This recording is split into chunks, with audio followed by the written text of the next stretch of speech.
I fell off a plank of wood a few years ago. It was sticking out of the side of a building a few stories up. So I'm inching my way along. My heart is pounding. My legs are like jelly. And I peek over the edge when I fall. Suddenly, buildings are flying past. The ground is coming up to meet me. My mind is scrambling to figure out what's going on, and then I land. And it takes me a few seconds to realize that I'm okay, that I'm not hurt, and that experience was not, in fact, real. It was an experience that was designed to trick my mind into believing what I'm seeing. I'm fine. I'm actually in my office on the ground floor. And I've just taken off a virtual reality headset and I feel alive. I feel exhilarated. And I believe that feeling is so important in life that it's worth pursuing some risks to find it. Now, I'm not a thrill seeker. I like comfort, I like security, bit of an introvert. But in the last few years, I've been pursuing this idea, fascinated with the idea of exhilaration in my own life as a kind of renaissance as I enter midlife, my children, my husband getting a bit older, my life becoming a little bit more my own. And I found it quite fascinating and life-affirming, really.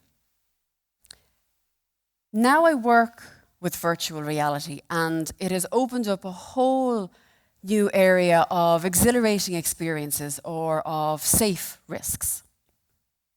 And I want to share with you how taking risks, both real and technology enhanced, has enriched my life. What do we mean by exhilaration? What do people associate with exhilaration? So here's some words that people tend to associate with exhilaration. So excitement is a big one there. But let's take it closer to home. Close your eyes. Imagine that you have just jumped out of an aeroplane into the clouds, the wind rushing past. Or imagine that you are standing in front of a crowd on a stage, giving a TED talk. Open your eyes and look around at the faces that you see. Do you see any smiles, any shining eyes? Maybe. And this makes me wonder, is there a physical aspect to exhilaration? Do our bodies go through something? And research into exhilaration and humor in the 1993 Handbook on Emotion written by Rook tells us that there are indeed physical aspects to exhilaration. And these include smiling, an increase in heart rate and breathing, making a sound. Ah! And he also notes that there are stages to exhilaration. And this starts off with a build-up of tension, an abrupt relief, followed by a sudden increase in exhilaration that leads to happiness, which tapers off.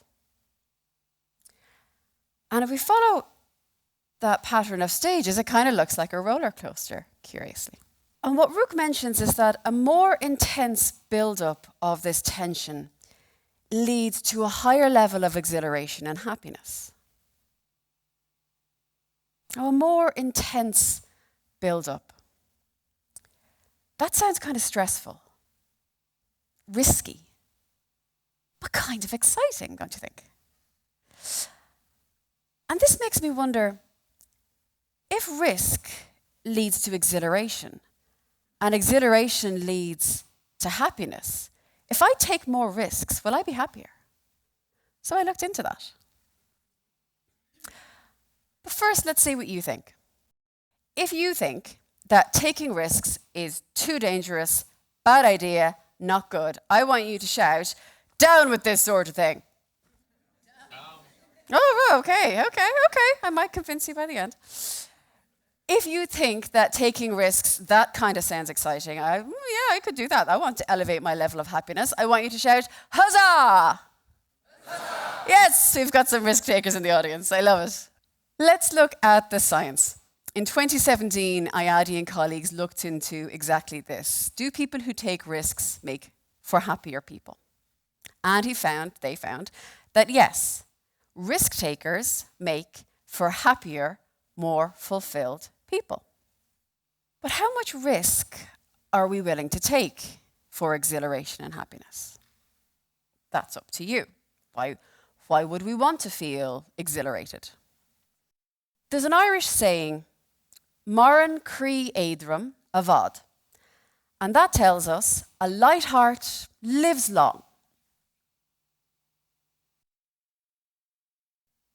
The Stoic philosopher Seneca, he said, the whole future is full of uncertainty. Live immediately. And I mean, even the Swedish pop group ABBA knew the score when they sang, take a chance, take a chance, take a chance, chance.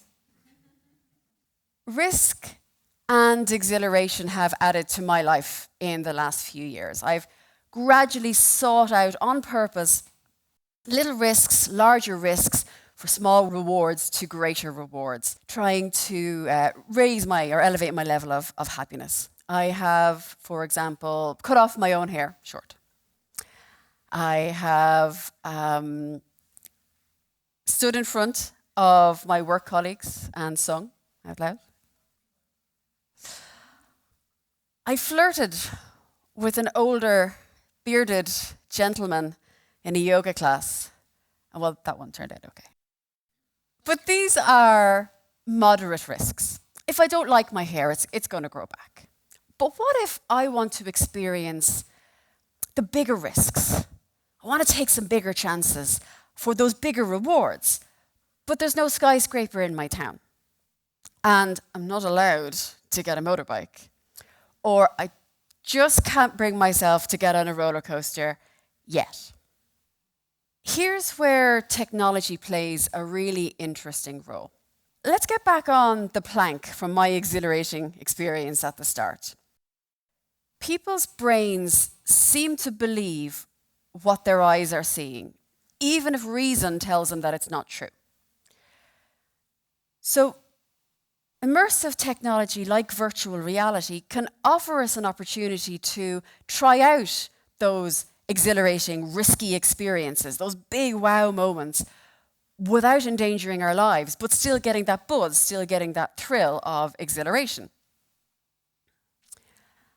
Now, I can't hand out virtual reality headsets to you all here today, but what I can do is show you what my exhilarating experience on the plank was like. So you'll see me with the VR headset on, and you'll see some of what I saw through that headset.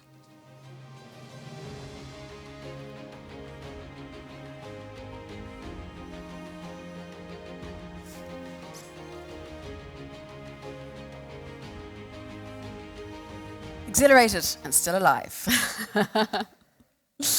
So technology can offer us really interesting opportunities to try out these risks, to push our boundaries, to do the big wow moments. But don't forget, real life and pushing your boundaries is so important too, and I think you'll agree with that. I don't feel I can leave you here today without some experience of exhilaration. So we're going to try something that I teach in a yoga class. We'll follow that pattern of the build-up of tension, the abrupt relief, and then the feeling of exhilaration. It will start with shaking our hands to build tension. No, not just shaking our hands to build tension. And then we'll scrunch and hold our breaths. I'll count. And then we're all going to shoot it out into the sky and feel exhilarated. So stand up if you're able. Just be mindful of the people around you, that you don't give them a clobber or rings don't go flying off, because there's no chance of finding them in here. So begin shaking your hands. Lovely. Let's get more vigorous. Okay, give it all you've got. Come on. Now, hold your breath. Hold your fists. Hold your shoulders. Stretch your face. 2, 3, 4. Now shoot it to the sky. How do you feel? Is your heart beating a bit faster? Yeah, look around. Do you see any shining eyes, smiling faces? Catch the eye of any bearded gentleman? Take a seat again. So I hope you feel a little more alive, got a little bit more sense of exhilaration after that small experience there. And I hope that you were encouraged after this to push your boundaries, to take some risks in your life. But why wait? What could you do this week to bring some exhilaration into your life? Maybe it's running up the stairs and racing a person in the lift. Maybe you're going to jump into the cold Atlantic Ocean. Or maybe that roller coaster has come to town and it is time to be brave and say yes. So what have I decided to do with my newfound passion for exhilaration? Well, I got me a motorbike. Thank you very much.